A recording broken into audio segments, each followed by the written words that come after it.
जय माता दी दोस्तों, मेरे प्यारे भक्तों, जय माता दी। आज मैं जो बातें आपको बताने वाली हूँ ये बिल्कुल ही सत्य है और मेरे साथ हुई हैं। मैया ने मुझे कैसे कैसे दर्शन दिए हैं ये मैं आपको बताती हूँ। पहले तो मुझे झरने, नदी, मूर्ति, मंदिर के साथ दिखाई देती थी। ये सारे रूपों में मैया ने मुझे दर्शन दिए हैं। छोटी कन्या के रूप में दर्शन दिए हैं। एक दिन मैं वैसे भी शाम के समय थे, मेरे मन में कोई उलझन थी, कोई बातें थी। मैं माता रानी से कह रही थी कि माता रानी मुझे प्लीज़ आप आके दर्शन देना और बताना कि क्या होगा।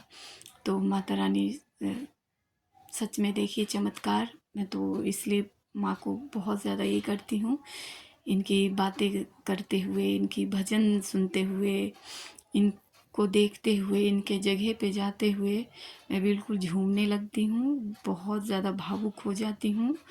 और माँ की महिमा का तो कोई बखान ही नहीं है। इनकी तो मैं जितनी भी गाथा गाऊँ कम है, जितनी भी बखान करूँ कम है। माँ की महिमा बहुत निराली है, बहुत बड़ी है। माता बहुत ही दयालु हैं और बहुत ही प्यारी हैं माता। मुझे ऐसे ऐसे दर्शन माँ ने दिए, मुझे अपना बनाया, इस लायक समझा। ये मेरे ही बहुत ही सौभाग्य की बात है मेरे लिए।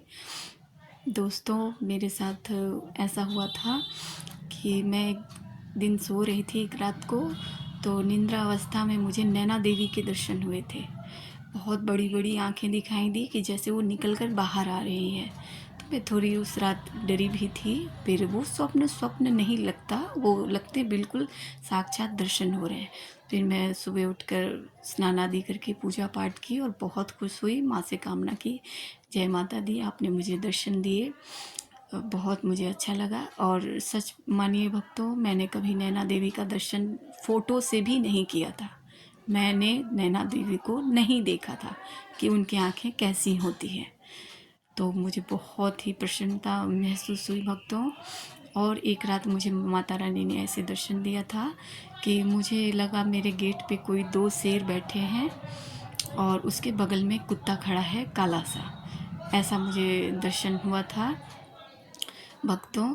फिर एक बार मुझे दर्शन हुए, छोटी सी कन्या बिल्कुल मुस्कुराते हुए दिखी, ये भी मुझे दर्शन हुए हैं। और एक बार मुझे दर्शन हुआ वैष्णो माता के पिंडी रूपा का। तो 2 पिंडियाँ मुझे बिल्कुल उतनी साफ नहीं दिखी। ये दिख रही थी कि इधर एक पिंडी है, इधर एक पिंडी है, लेकिन बीच की पिंडी की प्रतिमा मुझे बिल्कुल साफ दिख रही थी, बिल्कुल लंबी सी दिख रही थी। और साक्षात मैंने उनका दर्शन किया है। मुझे निद्रावस्था में मुझे लग ही नहीं रहा था कि वो स्वप्न है। और बहुत ही मैं प्रसन्न हुई, बहुत खुश हुई। फिर मैंने प्रणाम किया और बिल्कुल लेटी सी पिंडी थी, लंबी सी। मुझे ऐसा बिल्कुल ही स्वप्न में दिखा। और वैसे फिर मैं वहाँ जा भी चुकी हूँ, वैष्णो दरबार मैंने दर्शन कर भी लिया है, लेकिन मुझे स्वप्न के द्वारा भी दर्शन हुए। और बहुत सी ऐसी बातें हैं भक्तों जो मैं आपको शेयर करूँगी तो वीडियो बहुत ज़्यादा लंबी हो जाएगी। मेरे साथ ऐसे ऐसे चमत्कार मैया ने किए हैं कि मैं आपको व्याख्यान करूँगी तो इनकी महिमा की गाथा की तो बहुत ही महिमा निराली है मैया की। तो मैं आपको ज़रूर व्याख्यान करूँगी जो मेरे साथ हुए हैं, ज़रूर बताऊँगी कि मैया ने मुझसे भंडारे कैसे लिए, ये भी बताऊँगी। अभी मेरे पास बहुत ही मैया की गाथा पड़ी है, बहुत ही चमत्कार पड़े हैं, मैं सारी बताऊँगी। कितने लोग कहते हैं कि बताने से माता की शक्ति कम हो जाती है, मैं ऐसा नहीं मानती और न ही मेरे से ऐसा कभी हुआ है। माता आपको चुनती इसलिए हैं कि आपके द्वारा औरों का कल्याण हो सके। आपके अंदर जब आप माँ के हो जाओगे तो ये भावना जागती ही जागती है कि हम दूसरों का कष्ट आपसे देखा नहीं जाएगा, दूसरों का कष्ट हम हर लें, दूसरे भी कष्ट में ना रहें, सारे लोग सुखी रहें, ये कामना आप करने लगते हो मैया से बहुत ही। क्योंकि माँ नम्र होती हैं, ममतामयी होती हैं, तो इन माँ के जो भक्त होते हैं वो भी निराले हो जाते हैं, ममतामयी हो जाते हैं। तो यही माता की ऊर्जा है, यही माता की शक्ति है जो हम भक्तों तक पहुंचती है, हमें प्राप्त होती है। जय माता दी दोस्तों।